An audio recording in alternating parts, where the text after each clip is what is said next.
Tout le monde connaît BlackRock. Tout le monde pointe du doigt Larry Fink. Mais aujourd'hui, nous allons descendre un étage plus bas, là où la lumière ne pénètre plus, dans les abysses du système financier mondial. Car BlackRock n'est que la partie émergée de l'iceberg.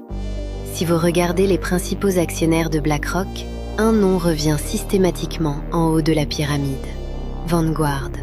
Mais alors, la question que personne ne pose, celle qui dérange le système, est la suivante. Qui possède réellement Vanguard? Contrairement à BlackRock, Vanguard n'est pas cotée en bourse. C'est une société privée avec une structure unique au monde. Elle appartient à ses propres fonds d'investissement qui appartiennent eux-mêmes à leurs clients. C'est une boucle parfaite, une entité fantôme qui gère plus de 8 000 milliards de dollars sans que l'on puisse identifier un seul propriétaire humain. C'est ce qu'on appelle la propriété circulaire. Vanguard possède BlackRock et BlackRock possède des parts dans les entreprises qui financent Vanguard. Ces triangles de fer, complétés par le géant State Street, forment ce que les experts appellent The Big Three. Ensemble, ils contrôlent plus de 20 000 milliards de dollars. Pour vous donner une idée de l'échelle, c'est presque le produit intérieur brut total des États-Unis. Ils ne sont pas seulement riches, ils sont l'infrastructure même de notre réalité. Ils sont les premiers actionnaires d'Apple, de Microsoft, de Pfizer, de Coca-Cola et de la quasi-totalité des grands groupes médiatiques qui façonnent votre opinion chaque jour. Mais le vrai pouvoir n'est pas l'argent, c'est le droit de vote. À chaque assemblée générale, Vanguard vote au nom de millions d'épargnants qui ne savent même pas qu'ils possèdent ces actions.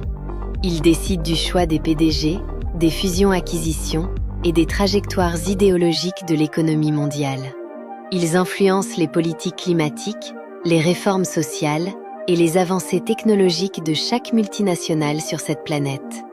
Le fondateur de Vanguard, Jack Bogle, voulait initialement aider les petits investisseurs en créant des fonds à bas coût.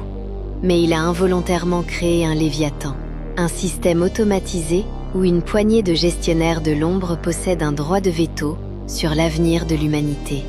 Pourquoi personne n'en parle sur les plateaux télévisés? Parce que Vanguard possède aussi les chaînes de télévision.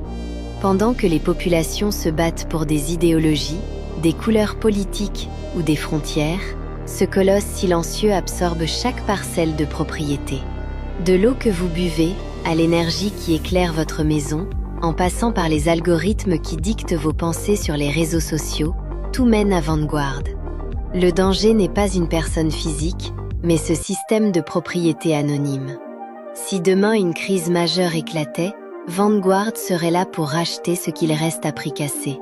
Nous vivons dans une matrice financière où la notion de propriété privée individuelle est en train de disparaître au profit d'une gestion centralisée et opaque. Si vous voulez comprendre pourquoi le monde semble suivre une direction unique, ne cherchez pas chez les politiciens.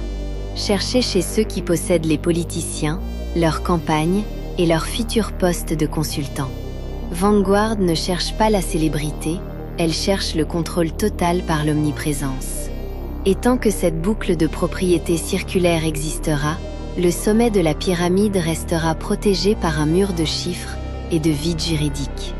La question n'est plus de savoir si vous pouvez sortir du système, mais si vous êtes conscient de qui tient les clés de la porte. Le réveil est brutal, mais nécessaire. Abonne-toi, car nous ne faisons que gratter la surface de la vérité.